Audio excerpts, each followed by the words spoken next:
এবাৰ ৰাজপথত নহয় কৃষি পথাৰত কৃষক মুক্তি সংগ্ৰাম সমিতিৰ আন্দোলন আৰু এই মুহূৰ্তত আমি কাজিৰঙাৰ জাপৰি পথাৰত উপস্থিত আছোঁ। জাপৰি পথাৰৰ পৰিৱেশ এই মুহূৰ্তত দেখুৱাবলৈ ভিডিঅ' জাৰ্নেলিষ্ট স্বৰাজ হাজৰিকাক মই অনুৰোধ জনাইছোঁ।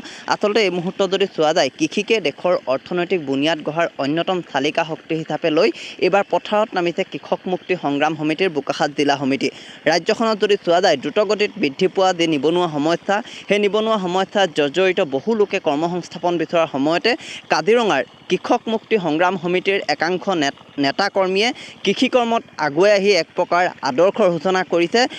প্ৰায় 20 বিঘা মাটিত মাটিমাহৰ খেতি, 90 বিঘা মাটিত সৰিয়হৰ আৰু প্ৰায় 60 বিঘা মাটিত ধান খেতি কৰি এক প্ৰকাৰ পথাৰ আন্দোলনত নামি পৰিছে সংগ্ৰামী নেতাসকল। আৰু এই মুহূৰ্তৰ পৰিৱেশ দেখুৱাইছোঁ জাপৰি পথাৰৰ যি পৰিৱেশ, সেই পৰিৱেশ আচলতে এক প্ৰকাৰ নয়নাভিৰাম বুলি ক'ব লাগিব। কাৰণ যি সময়ত যিসকল নেতা আচলতে সেই নেতাসকলে আন্দোলনত নামি পৰে, কিন্তু তাৰ বিপৰীতে যদি চোৱা যায় কাজিৰঙাত বোকাখাত জিলা কৃষক মুক্তি সংগ্ৰাম সমিতিয়ে এই মুহূৰ্তত যদি চোৱা যায় তেওঁলোকে এক প্ৰকাৰ পথাৰ আন্দোলনত নামি পৰা পৰিলক্ষিত হৈছে। আৰু সুবিশাল যিখন পথাৰ, এই পথাৰখনত বিভিন্ন ধৰণৰ তেওঁলোকে খেতি কৰিছে আৰু বিভিন্ন ধৰণৰ খেতি কৰি তেওঁলোকে এক প্ৰকাৰ পথাৰ আন্দোলনত নামি পৰাৰ সূচনা হৈছে। আৰু এই মুহূৰ্তৰ পৰিৱেশটো আমি দেখুৱাইছোঁ। আচলতে যদি চোৱা যায় যিসকল বিভিন্ন সময়ত আমি দেখুৱাই থাকোঁ যে বিভিন্ন সময়ত আমি বাতৰি সম্প্ৰচাৰ কৰোঁ যে যিসকল নিবনুৱা যুৱক যুৱতী, সেই নিবনুৱা যুৱক যুৱতীসকলে আচলতে